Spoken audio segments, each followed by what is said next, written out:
Hello everyone and welcome to the channel.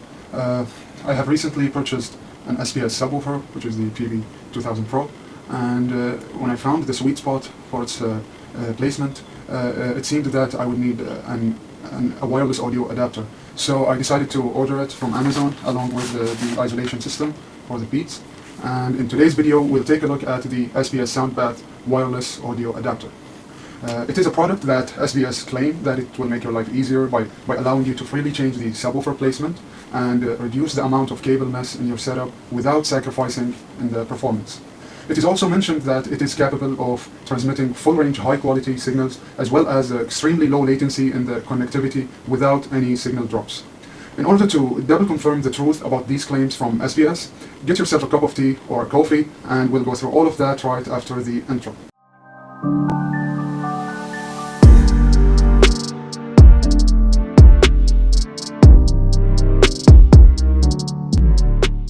To begin, let's start with the unboxing.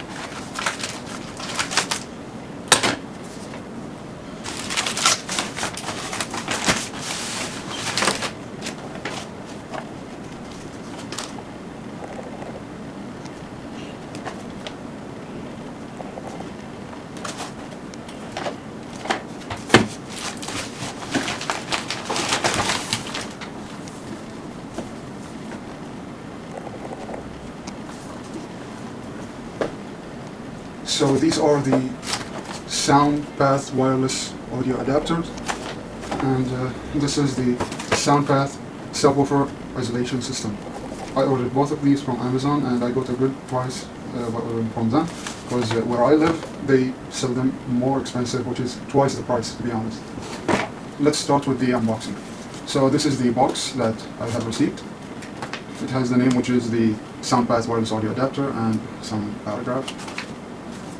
Okay, and it can easily be opened. You don't even need any scissor or anything. So the first thing I have been introduced with is the user manual. And now we have the receiver and the transmitter and the power adapters plugs.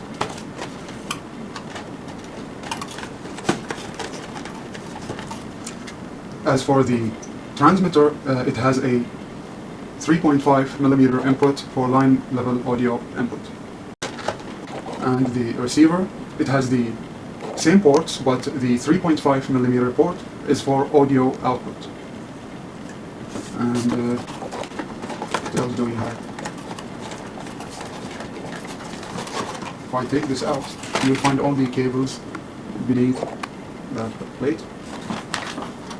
These are the cables that we used to have in the old Samsung Galaxy smartphones, as well as the BlackBerry charging cables. These are the same cables, which is called the micro USB. And next we have a pair of 15 inches 3.5mm to mono male RCA for connecting to the subwoofers.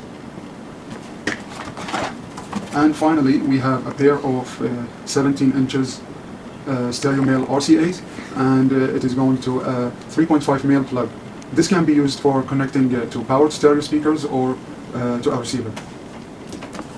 And that's it. And yes, one more thing, we have 3M mounting tape, and this is how it looks. And yeah, we have two of them. And that's about it. Okay, so for the receiver, the way to connect it to your subwoofer is, I have the PB2000 Pro, and you are going to need to use these two cables, which is the 3.5mm to mono cable.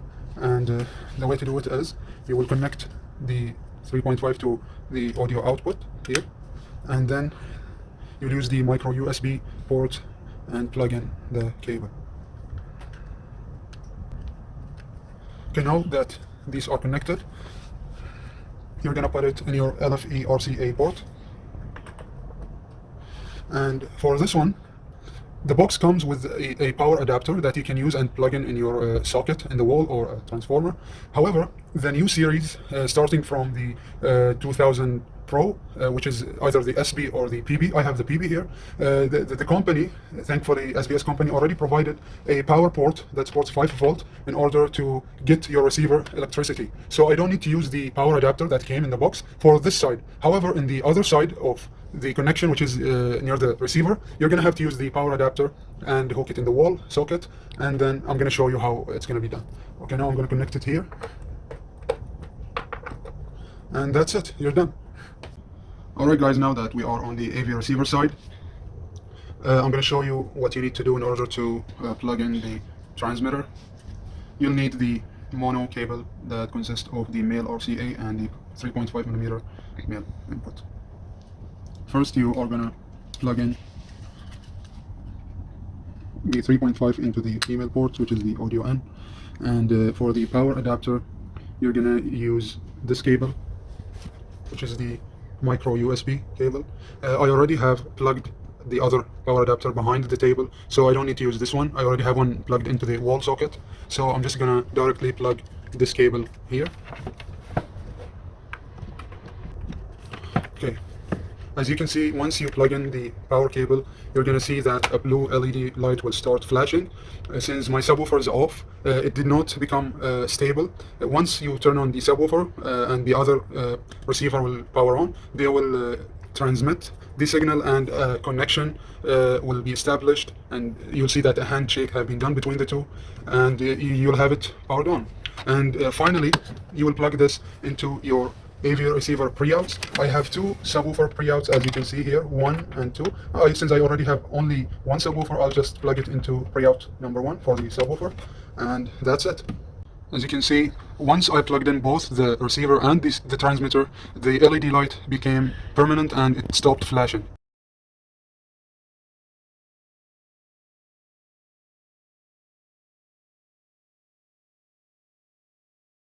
These 2 items. First, I have the SoundPath isolation system, the feet where you will screw in the bottom of the subwoofer. It did really help in terms of reducing the vibrations, because right on the top of the subwoofer I have my PC disc, which used to be vibrating when I first put the subwoofer here, but when I screwed the isolation system, the vibrations are gone and no more, including other spots in my room. So I'm very satisfied. It also helps with reducing the disturb of neighbors, as it reduces the bass going to the bottom side. I don't know how the system works, but it did actually help. So this is something you also need to consider if you live in an apartment or something. Something else I also got is the SoundPath wireless audio adapter. This is an amazing invention, to be honest. I mean, I have it connected here behind my subwoofer, and the other receiver is behind my AVR, which is this RXV6A, and 2 meters, which is like 6.5 feet, the distance between the subwoofer and my AVR, and I have been facing no latency or any problems when it comes to the signal and input lag and any of these things. I have read a lot about saying that it has issues if you have a lot of Bluetooth and wireless devices, and man, my whole room is full of wireless and Bluetooth devices. My desk has a Bluetooth mouse. My wireless headset there is a Bluetooth wireless headset.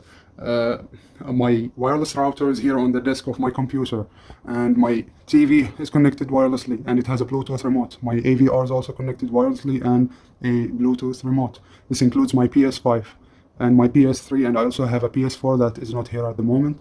But yeah, I have a lot of devices. This includes my phone and my RGB lighting. You know, I have a Govee light, which also includes Bluetooth. So I'm telling you, I'm facing no issues at all. I know these things were stated, but for my experience, I did not face any problems with the wireless audio adapter.